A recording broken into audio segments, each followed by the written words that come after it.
BJP. ഇതര പാർട്ടികൾക്ക് നേരെ കഠിനമായ നീക്കങ്ങളാണ് എല്ലാ കാലത്തും ബി.ജെ.പി. അധികാരത്തിൽ വന്നതിന് ശേഷം ബി.ജെ.പി. ഗവൺമെന്റ് നടത്തിക്കൊണ്ടിരിക്കുന്നത്.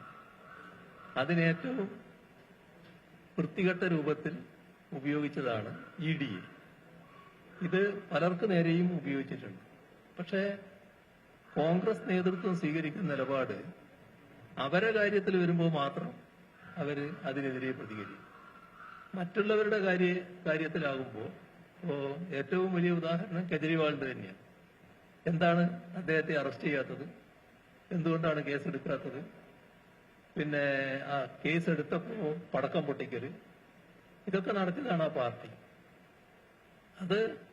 അതുകൊണ്ടാണ് ഇപ്പോ ഈ നടപടി വന്നപ്പോ നമ്മുടെ രാജ്യത്തെ പ്രധാനപ്പെട്ട രണ്ട് നേതാക്കളെങ്കിലും, ഒന്ന് തമിഴ്നാട് മുഖ്യമന്ത്രിയായിരുന്ന സ്റ്റാലിൻ, നേരത്തെ ഡൽഹി മുഖ്യമന്ത്രിയായിരുന്ന കെജ്രിവാൾ, അദ്ദേഹത്തിന്റെ സ്വന്തം അനുഭവത്തിൽ കോൺഗ്രസ് സ്വീകരിക്കുന്ന സമീപനത്തെക്കുറിച്ച് ഈ ഇവിടുത്തെ റെയ്ഡിനെ കുറിച്ച് പരാമർശിക്കുമ്പോൾ ആക്ഷേപിക്കുന്നതിനിടയായിരുന്നു.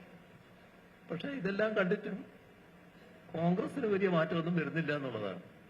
അത് യഥാർത്ഥത്തിൽ നമ്മുടെ രാജ്യത്തിന്റെ വസ്തുതകൾക്ക് ചേരാത്ത ഒരു നിലപാടാണ്. കാരണം ബി.ജെ.പിയുടെ ഇത്തരം നീക്കങ്ങൾക്കെതിരെ പരമാവധി യോജിപ്പാണ് വളർത്തിക്കൊണ്ടുവരേണ്ടത്.